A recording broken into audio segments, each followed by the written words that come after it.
حضرت سمیہ کا واقعہ کون نہیں جانتا؟ سمیہ سنا ہے، ابو جہل نے کہا سنا ہے کہ تو محمد کے رب پر ایمان لے آئی.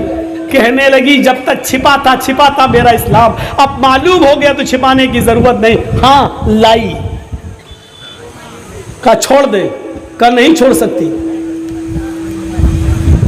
کہا تیرا بیٹا کہاں ہے؟ سچ بتا دیا. تیرا شوہر کہاں ہے؟ سچ بتا دیا.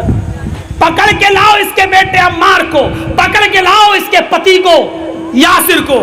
دونوں کو پکڑ کے لایا گیا. عمار کو باندھ دیا گیا، یاسر کو باندھ دیا گیا. اس کے سامنے عمار کی ماں سمیہ، یاسر کی بیوی سمیہ کھڑی ہے.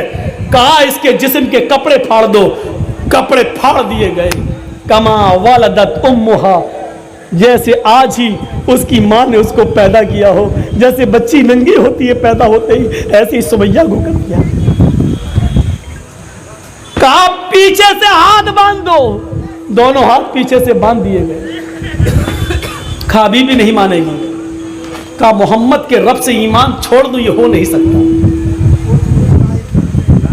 نیزہ اٹھایا ابو جہل نے، اور وہ نیزہ دوڑتا ہوا آیا اور لے کر پورا کا پورا نیزہ حضرت سمیہ کی شرمگاہ میں، ان کے اندام نہانی کے اندر داخل کر دیا. یہاں سے ڈالا، اس پار نکال دیا. بیچاری اپنے ہاتھ بھی نہیں ہلا سکتی تھی، کیونکہ دونوں ہاتھ پیچھے سے بندھے ہیں. جیسے پھانسی کے تختے پر لے جاتے وقت پیچھے سے ہاتھ باندھ دیے جاتے ہیں، سمیہ کے پیچھے سے ہاتھ بندھے. اندام نہانی میں شرمگاہ میں نیزہ داخل کر دیا گیا. نظریں آسمان پہ جاتی ہیں. ایسے موقع پر بھی بڑے بڑے کلیجے والوں کی دعائیں یہ نکلیں گی اللہ میری حفاظت فرما، لیکن سمیہ کے منہ سے یہ دعا نہیں نکلی کہ اللہ میری جان بچا لے، اللہ میری حفاظت فرما. ایسے موقع پر سمیہ کی زبان سے جو جملے نکلتے ہیں وہ ابن سعد نے طبقات میں نقل کیے ہیں. ثبت قدمی یا رب، ثبت قدمی علی دینک یا ارحم الراحمین، اے ارحم الراحمین. ابو جہل کا یہ نیزہ جو میری شرمگاہ کو پار ہو گیا ہے، اس کی دی ہوئی تکلیف ہے. اے اللہ کہیں مجھ سے میرا اسلام نہ چھین لیں، کہیں مجھ سے میرا دین نہ چھین لیں، کہیں مجھ سے میرا مذہب نہ چھین لیں، کہیں مجھ سے میری توحید نہ چھین لیں. اے اللہ ابو جہل کی دی ہوئی تکلیفوں سے میرے ایمان کو ثابت قدم رکھنا، میرے قدم کو ثابت قدم رکھنا. اے اللہ میرا ایمان نہ لرز جائے، میرا ایمان نہ لرز جائے. اللہ میرے اسلام میں کہیں جنبش نہ آ جائے. یہ دعا نکلتی ہے اس کے منہ سے. اپنی بیٹیوں کا نکاح غیروں میں کرنے والوں، چلو بھر پانی میں ڈوب کے مر جاؤ. اپنے آپ کو اہل حدیث کہتے ہوئے تمہیں شرم نہیں آتی؟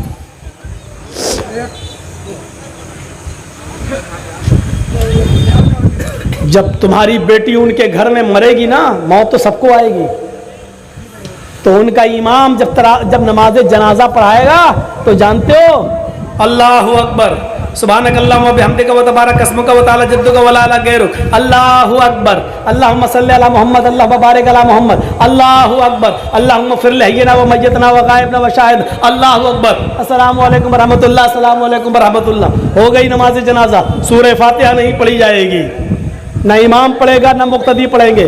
اور ہمارا ایمان ہے، ہمارا عقیدہ ہے، سورہ فاتحہ کے بغیر کوئی نماز نہیں ہے. گویا کہ ہماری بیٹی کو بغیر نماز جنازہ پڑھے دفن کر دیا جائے. کبھی سوچا ہے ٹھنڈے دماغ سے کہ آپ کی بیٹی مرے اور بغیر جنازے کی نماز کے دفن کر دی جائے، کیسا لگے گا آپ کو؟ شرم مگر ہمیں نہیں آتی. پراپرٹی والا تھا، جائیداد والا تھا، زمین اچھی تھی، نوکری تھی، سروس والا تھا، بینک بیلنس اچھا تھا اس لیے کر دیا. دنیا تو تمہیں مل گئی لیکن آخرت نصیب نہیں، آخرت نصیب نہیں. سمیہ کی شرمگاہ میں نیزہ داخل کر دیا گیا. چیختی ہے یا ثبت قدمی علی دینک یا ارحم الراحمین، اے ارحم الراحمین، اے رحم کرنے والے میری حالت پر رحم فرما. اے میرے رب میرے قدم کو اپنے دین کے اوپر ثابت رکھنا. ابو جہل نے کہا اس کے باوجود نہیں مانی. کہا 2 اونٹ منگاؤ.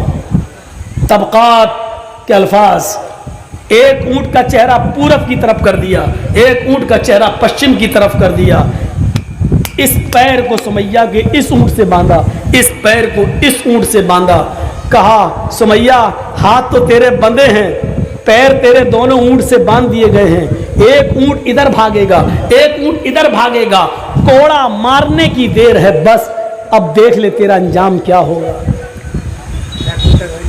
یہ منظر دیکھ کر عمار کی آنکھوں میں آنسو آ گئے، یاسر کی آنکھوں میں آنسو آ گئے۔ سمیہ مسکراتے ہوئے کہتی ہے میرے بیٹے تم کیوں رو رہے ہو؟ میرے شوہر تم کیوں رو رہے ہو؟ اللہ کی قسم، اللہ کی قسم ایسی تقریر کرنے والی عورت پیدا نہیں ہوئی۔ آئے میرے بیٹے عمار، آئے میرے ہسبینڈ، آئے میرے شوہر یاسر، اللہ کی قسم وہ جنت دیکھو مجھے دکھائی دے رہی، اللہ کی قسم وہ جنت کی نعمتیں مجھے دکھ رہی ہیں۔ آئے میرے بیٹے جنت کی خوشبو میری ناک تک آ رہی ہے، مجھے محسوس ہو رہی ہے تمہیں نہیں۔ اوف جملے دیکھیے، آئے میرے بیٹے میرے شوہر، ہو سکتا ہے عورت ہونے کی حیثیت سے یہ سزا مجھے ہلکی دی جا رہی ہو، تم مرد ہو، میرے باپ تمہیں یہ سزا اور بھی زیادہ سخت دی جائے، لیکن تم پیچھے مت ہٹنا۔ آئے عمار، آئے یاسر، یہ جنت کا دروازہ مجھے دکھ رہا ہے، میں اس دروازے پر کھڑی رہوں گی، میں جنت میں نہیں جاؤں گی جب تک تم دونوں میرے پیچھے پیچھے نہیں چلے آؤ گے۔ آئے میرے بیٹے، آئے میرے شوہر، میں تم دونوں کا جنت کے دروازے پر انتظار کروں گی۔ آئے ابو جہل، یہ کوڑا تیرا زمین کے اوپر پڑا ہوا ہے، میرے ہاتھ بندھے ہوئے ہیں، اگر ہاتھ کھلے ہوتے تو یہ کوڑا میں اٹھا کر تجھے خود دے دیتی۔ ابو جہل کہتا ہے اس کا مطلب تو نہیں مانے گی، ان اونٹوں کو بھگانا ہی پڑے گا۔ اور سمیہ مسکرا کے کہتی ہے ابو جہل کیوں دیر کر رہا ہے، جتنی دیر تو ان اونٹوں کو بھگانے میں لگا رہا ہے، اللہ کی قسم مجھے اتنی دیر جنت میں جانے میں لگ رہی ہے۔ سمیہ کے اس تقریر نے عمار اور یاسر کے ایمان میں تو زیادتی پیدا کر دی، لیکن ابو جہل کو غصہ دلا دیا۔ ابو جہل نے وہ کوڑا مار ہی دیا، ایک اونٹ پورب کی طرف بھاگا، ایک اونٹ پشچم کی طرف بھاگا، اور سمیہ کے بیچ سے دو ٹکڑے ہو گئے، گردن تک جاتے جاتے چہرہ بچ گیا۔ سمیہ کا ایک دھڑ ادھر ہے لیکن چہرے والا دوسرا دھڑ الگ پڑا ہے۔ سمیہ شہید ہوتے ہوتے بھی مسکرا رہی تھی، اس کی جب روح اس کے جسم سے نکلی تو اس کے چہرے پر مسکراہٹ تھی۔ ابو جہل نے اس کے چہرے پر جب مسکراہٹ دیکھی تو طبقات کے الفاظ ہیں، اس نے پتھر اٹھا کر اپنے سر کو پھوڑنا شروع کر دیا۔ لوگوں نے کہا ابو جہل میرے سردار یہ تمہیں کیا ہو گیا ہے؟ ابو جہل کہنے لگا قسم ہے مجھے لات و منات کی عزا کی، میں ہار گیا، سمیہ جیت گئی، میں ہار گیا، سمیہ جیت گئی، میں نے سب کچھ چھینا لیکن مرتے وقت سمیہ کے چہرے کی مسکراہٹ نہ چھین سکا۔ دیکھو مرتے وقت بھی مسکرا رہی ہے اور مجھے چڑھا رہی ہے، سمیہ جیت گئی، میں ہار گیا۔ عمار اور یاسر کو چھوڑ دیا، جاؤ تمہاری ماں اور تمہاری بیوی کی میں نے جان لے لی، تم دونوں کو چھوڑ رہا ہوں، مہلت دے رہا ہوں، جاؤ۔ جب یہ منظر عمار و یاسر نے جو اپنی آنکھوں سے دیکھا تھا اللہ کے نبی جناب محمد رسول اللہ کو سنایا تو نبی اکرم کی آنکھوں سے آنسوؤں کی موتی بکھرنے لگے، آنسو گرنے لگے۔ جمعہ کا دن آتا ہے، آپ ممبر پر کھڑے ہوتے ہیں اور آپ ممبر پر تاریخی خطبہ دیتے ہیں اور اس خطبے کے الفاظ میں ایک ایک کو جنتی کہتے ہوئے کہتے ہیں اے ابو بکر تم جنتی، عمر تم جنتی، عثمان تم جنتی،